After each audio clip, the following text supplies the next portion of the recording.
Pernahkah Anda benar-benar meluangkan waktu untuk mengamati bagaimana sebagian besar orang di sekitar Anda tampaknya hidup dalam realitas yang sama sekali berbeda dari realitas Anda sendiri? Saya tidak berbicara tentang politik atau selera pribadi. Saya berbicara tentang sesuatu yang jauh lebih dalam. Seolah-olah ada lapisan realitas yang dapat Anda persepsikan, tetapi tetap sama sekali tidak terlihat oleh orang lain. Mereka mengamati situasi yang sama seperti Anda, namun mereka memprosesnya dengan cara yang sangat berbeda sehingga terasa seperti kita hidup di dimensi paralel. Dan yang paling mengganggu adalah mustahil untuk menjelaskannya kepada mereka. Setiap upaya akan disambut dengan kegilaan atau kesombongan. Helena Blavatsky mendedikasikan sebagian besar hidupnya untuk mempelajari perbedaan radikal dalam persepsi antar manusia ini. Dan apa yang dia temukan jauh melampaui pembicaraan dangkal tentang kebangkitan spiritual yang kita dengar di mana-mana saat ini. Apa yang akan saya bagikan kepada Anda tidak ada hubungannya dengan peningkatan diri yang samar dan mistis. Ini adalah transformasi psikologis nyata, pola persepsi konkret yang membedakan mereka yang benar-benar telah mengalami pergeseran kesadaran dari mereka yang hanya membaca beberapa buku dan berpikir mereka mengerti. Dan Anda harus memahami satu hal sekarang juga. Begitu Anda mengenali pola-pola ini dalam diri Anda, tidak ada jalan untuk kembali. Anda akan tahu persis di sisi mana dari garis tak terlihat itu Anda berada. Mari kita mulai dengan aspek yang paling sulit, kesepian. Tetapi bukan jenis kesepian klasik, jenis yang berasal dari tidak memiliki teman atau sendirian secara fisik. Ini adalah kesepian yang jauh lebih dalam, hampir menakutkan. Ini adalah perasaan dikelilingi oleh orang-orang dan menyadari bahwa Anda adalah satu-satunya yang benar-benar terjaga. Orang-orang berbicara, tertawa, mengkhawatirkan kehidupan sehari-hari mereka, sementara Anda merasa seolah-olah Anda mengamati pemandangan dari luar, seolah-olah Anda adalah satu-satunya yang menyadari bahwa ada sesuatu yang salah secara mendasar dengan cara hidup orang lain. Dan yang tidak diberitahu siapapun kepada Anda adalah bahwa kesepian ini tidak akan hilang. Itu tidak akan berkurang seiring waktu. Sebaliknya, semakin dalam kebangkitan Anda, semakin intens kesepian itu. Karena Anda memahami bahwa masalahnya bukan hanya menemukan percakapan yang lebih dalam atau orang-orang yang lebih sadar, tetapi juga selaras dengan frekuensi persepsi yang sama sekali berbeda. Anda bisa duduk di sebelah orang yang Anda cintai, membicarakan apa saja, namun tetap merasakan jurang pemisah di antara Anda. Bukan karena Anda lebih unggul atau lebih baik, tetapi hanya karena Anda melihat hal-hal yang tidak dapat dilihat orang lain, meskipun Anda mencoba menjelaskannya dengan segala cara. Blavatsky menyebut ini, hidup di antara dua dunia. Dan dia benar. Anda tidak lagi termasuk dalam dunia yang tertidur, tetapi Anda belum mencapai tahap selanjutnya. Anda tetap terjebak di antara keduanya, salah satu ruang paling sepi yang ada.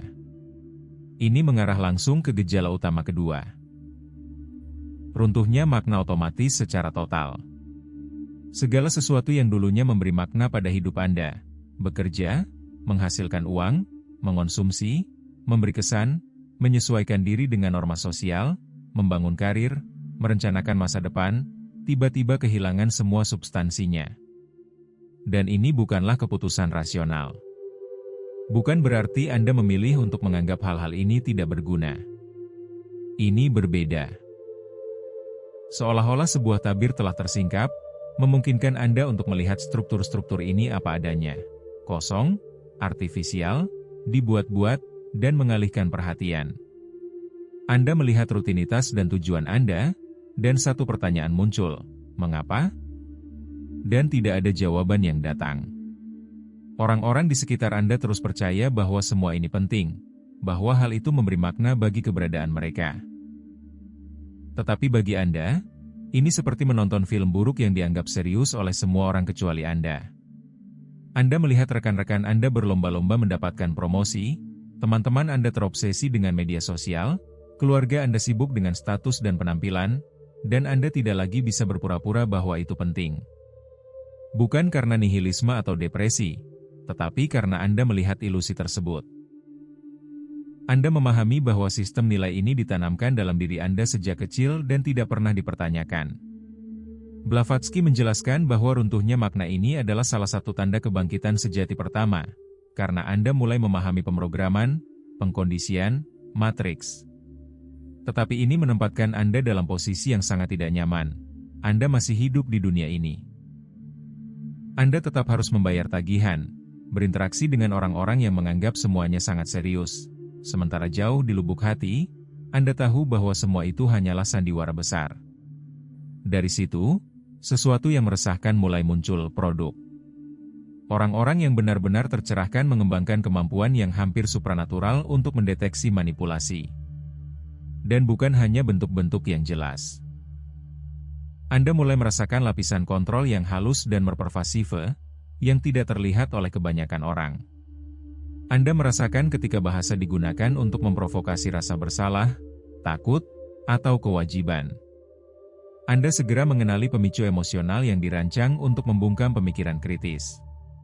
Anda merasakan ketika sebuah iklan, film, atau musik dirancang untuk menanamkan ide tertentu. Ini bukan teori konspirasi, filter Anda telah hilang. Anda melihat rekayasa di balik segala sesuatu. Dan semakin Anda melihatnya, semakin mengganggu jadinya. Anda menyadari bahwa manipulasi juga hadir dalam percakapan sehari-hari, tradisi keluarga, dan norma budaya. Semuanya terstruktur untuk mempertahankan keadaan pikiran tertentu, untuk mencegah pertanyaan. Dan hal yang paling mengkhawatirkan adalah orang-orang tidak melakukannya secara sadar. Mereka mereproduksi pola yang telah diturunkan kepada mereka, yakin bahwa ini hanyalah cara dunia bekerja. Tetapi Anda melihat mekanisme yang berperan, dan begitu terlihat, mekanisme itu tidak akan pernah bisa disembunyikan lagi. Ini menciptakan keterputusan total dari masyarakat. Anda tidak memberontak, Anda tidak mencoba untuk berbeda, Anda hanya tidak lagi cocok. Percakapan terasa hampa, kekhawatiran tidak penting, nilai-nilai terbalik. Anda merasa seolah-olah telah dilempar ke planet asing di mana semua orang mengikuti aturan absurd tanpa pernah mempertanyakannya. Anda mencoba untuk berintegrasi, tetapi seperti mengenakan pakaian yang sudah tidak muat lagi. Seberapa keras pun Anda mencoba, itu tidak berhasil lagi. Orang-orang merasakannya. Mereka melihat sesuatu yang berbeda dalam diri Anda, tanpa mampu mengidentifikasinya. Anda tidak lagi beroperasi pada frekuensi yang sama. Anda tidak lagi memainkan permainan yang sama. Ini menciptakan gesekan yang konstan. Anda menghindari lingkungan sosial, bukan karena penolakan terhadap orang lain, tetapi karena energi tempat-tempat ini tidak sesuai dengan keadaan kesadaran Anda. Anda merasa seperti orang dewasa di ruangan yang penuh dengan anak-anak yang bermain pura-pura, sementara semua orang mengharapkan Anda untuk menganggap permainan itu serius. Sedikit demi sedikit, bahkan hiburan pun menjadi tidak mungkin untuk dinikmati seperti dulu. Film-film tanpa syarat dengan propaganda, serial TV mengungkap mekanisme pengkondisiannya, berita-berita mengungkap manipulasinya, dan musik terdengar hampa, repetitif, dan hipnotis. Anda tidak lagi bisa sekadar mengonsumsi. Anda melihat rekayasa di balik semuanya, dan ini menghancurkan kesenangan bawah sadar yang masih dialami orang lain. Blavatsky mengatakan ini adalah salah satu kerugian terberat. Anda kehilangan kemampuan untuk mengalihkan perhatian. Namun, pengalihan perhatianlah yang memungkinkan sebagian besar orang untuk mengatasi kenyataan. Ditambah lagi dengan kemampuan untuk melihat melalui topeng sosial. Anda membaca orang di balik kata-kata mereka. Anda merasakan niat, energi, keaslian, atau autopilot hampir seketika. Topeng yang berhasil pada orang lain tidak lagi berhasil pada Anda. Anda melihat ketidakamanan di balik kesombongan, ketakutan di balik agresi, kekosongan di balik kesuksesan. Anda menyaksikan pertunjukan sosial dan Anda adalah satu-satunya yang mengerti bahwa itu adalah sebuah pertunjukan. Dan dengan kejernihan ini datang beban yang sangat besar. Anda merasakan penderitaan yang diabaikan orang lain. Anda melihat rasa sakit di balik senyuman, kesepian di balik popularitas, keputusasaan di balik kesuksesan yang tampak. Anda merasakan penderitaan kolektif yang lebih disukai masyarakat untuk diredam dengan pekerjaan, hiburan, dan kecanduan. Dan bagian tersulitnya adalah Anda tidak dapat menyelamatkan siapapun. Setiap orang harus bangkit sendiri. Blavatsky menyebut ini sebagai welas asih Buddhis, welas asih yang menyakitkan. Dalam proses ini, Anda juga kehilangan minat pada validasi eksternal. Pujian dan kritik sama sekali tidak lagi berpengaruh. Anda memahami bahwa orang tidak pernah benar-benar melihat Anda, tetapi memproyeksikan ketakutan dan ilusi mereka sendiri. Kebebasan ini mutlak, tetapi justru semakin mengisolasi Anda, karena masyarakat sepenuhnya berfungsi berdasarkan pengejaran persetujuan. Percakapan dangkal menjadi tidak nyaman secara fisik. Tubuh Anda bereaksi. Anda merasakan ketegangan, dorongan untuk pergi. Ini bukan kebosanan, ini adalah ketidakcocokan energi. Anda membutuhkan kedalaman, keaslian, tetapi pertukaran ini jarang terjadi. Jadi Anda tersenyum sopan, menunggu kesempatan untuk pergi. Anda juga mengembangkan persepsi langsung tentang energi dan niat bahkan sebelum sepatah kata pun diucapkan. Anda merasakan getaran suatu tempat, esensi seseorang, energi sebuah pesan. Ini bukan intuisi yang samar, melainkan persepsi yang lebih luas. Anda belajar untuk percaya ini, bahkan ketika bertentangan dengan narasi resmi. Dan sebagian besar waktu, Anda benar. Kemudian muncul sinkronisitas, pengenalan pola di mana-mana. Tidak ada yang tampak lebih acak. Semuanya tampak terhubung. Tetapi ini juga membawa risiko, yaitu memproyeksikan makna di tempat yang tidak ada maknanya. Orang-orang yang benar-benar tercerahkan mengetahui perbedaannya, karena persepsi otentik disertai dengan kejelasan yang mendalam, bukan rasa takut atau kebingungan. Akhirnya, Anda mengerti mengapa sistem tidak ingin Anda mengembangkan persepsi ini. Manusia yang melihat melalui ilusi tidak dapat dikendalikan, dimanipulasi, atau dieksploitasi. Semuanya dirancang untuk membuat orang teralihkan, takut, dan bergantung pada validasi eksternal. Kontrol yang paling efektif adalah yang tak terlihat, membuat orang percaya bahwa penjara adalah kebebasan. Blavatsky membuat perbedaan penting antara informasi dan pemahaman. Informasi tanpa transformasi internal hanyalah kebisingan. Pencerahan tidak datang dari pengetahuan intelektual, tetapi dari pergeseran mendasar dalam persepsi. Dan ketika Anda mencapai tingkat ini, apa yang disebutnya visi Buddhis, Anda mulai melihat melampaui realitas konsensual, ilusi waktu, ego, pemisahan, kematian itu sendiri. Pada titik ini, sebuah pertanyaan tak terhindarkan muncul. Apakah aku sudah gila? Ataukah aku akhirnya terbangun pada realitas yang lebih besar? Dan tidak ada jalan kembali. Kau telah meninggalkan gua Plato. Kau telah melihat cahaya. Kau hanya punya satu pilihan. Mencoba kembali ke ilusi karena nyaman, atau menerima bahwa kau tidak akan pernah lagi menjadi bagian dari dunia ini dan hidup pada frekuensi baru ini, membiarkan keberadaanmu menjadi bukti bahwa jalan lain itu mungkin. Namun ada satu hal yang hampir tidak pernah kita bicarakan. Sesuatu yang muncul setelah semua gejala ini, setelah kesepian, setelah kejernihan pikiran, setelah hilangnya ilusi. Sebuah tahap yang sunyi, meresahkan, dan sangat transformatif. Sebagian besar diskusi berhenti sebelum mencapainya, karena fase ini tidak glamor. Ini tidak menyanjung ego. Ini tidak menjual apapun. Namun, disinilah semuanya benar-benar terjadi. Pada titik tertentu, Anda menyadari bahwa bahkan mengidentifikasi diri Anda sebagai terbangun menjadi jebakan. Anda mulai melihat bahwa kebangkitan itu sendiri dapat menjadi identitas baru, narasi baru yang digunakan ego untuk merasa istimewa, berbeda, superior. Dan kesadaran ini brutal. Karena Anda memahami bahwa selama Anda perlu mendefinisikan diri Anda sebagai sadar di hadapan orang-orang yang tidak sadar, Anda masih terjebak dalam bentuk pemisahan yang halus. Disinilah kebangkitan berhenti menjadi nyaman. Anda mulai menyadari bahwa kemarahan Anda terhadap sistem, frustrasi Anda terhadap orang-orang yang tertidur, perasaan Anda disalahpahami, semua ini masih merupakan bagian dari permainan. Ini adalah reaksi alami, tetapi juga merupakan keterikatan. Dan pada tahap ini, sesuatu yang tak terduga terjadi. Anda mulai melepaskan bahkan reaksi-reaksi ini. Bukan karena Anda menekannya, tetapi karena Anda melihat bahwa reaksi-reaksi itu tidak lagi memiliki tujuan apapun. Anda kemudian memahami bahwa dunia tidak perlu diperjuangkan. Dunia perlu dilihat. Pemahaman ini secara radikal mengubah cara Anda bersikap. Anda tidak lagi mencoba meyakinkan.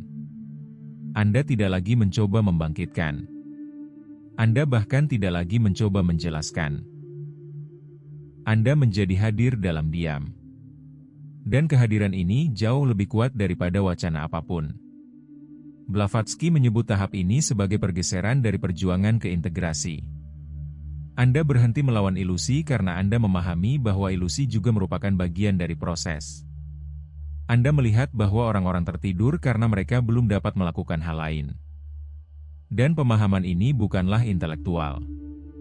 Ini bersifat naluriah. Ini melarutkan penilaian. Dari sana, kedamaian yang aneh muncul. Bukan kedamaian euforia, bukan kebahagiaan yang konstan. Kedamaian yang stabil, dalam, hampir netral. Hal-hal terus terjadi. Dunia terus kacau. Orang-orang terus memproyeksikan, memanipulasi, dan mengulangi pola yang sama. Tetapi sesuatu di dalam diri Anda tidak lagi bereaksi dengan cara yang sama. Anda mengamati tanpa terpengaruh. Dan disinilah kebebasan sejati muncul. Anda mulai berpartisipasi dalam dunia lagi, tetapi tanpa terkurung olehnya.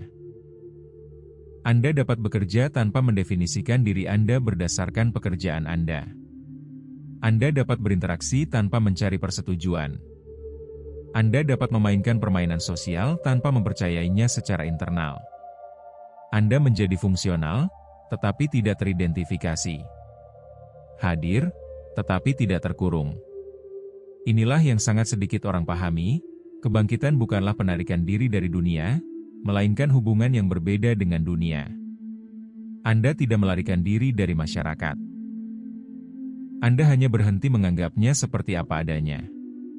Dan pada titik ini, sesuatu yang sangat paradoks terjadi. Sementara Anda telah berhenti mencoba memengaruhi siapapun, orang-orang di sekitar Anda terkadang mulai berubah. Tidak selalu. Tidak semuanya. Tetapi beberapa. Tanpa Anda mengucapkan sepatah kata pun. Dengan mudah. Karena keadaan batin Anda bertindak seperti cermin. Ia menerangi, tanpa kekerasan, tanpa kata-kata, tanpa konfrontasi. Blavatsky mengajarkan bahwa kesadaran itu menular, bukan melalui kata-kata, tetapi melalui frekuensi. Dan disinilah Anda memahami mengapa begitu banyak tradisi menekankan keheningan, kehadiran, ketenangan batin. Itu bukanlah mistisisme abstrak.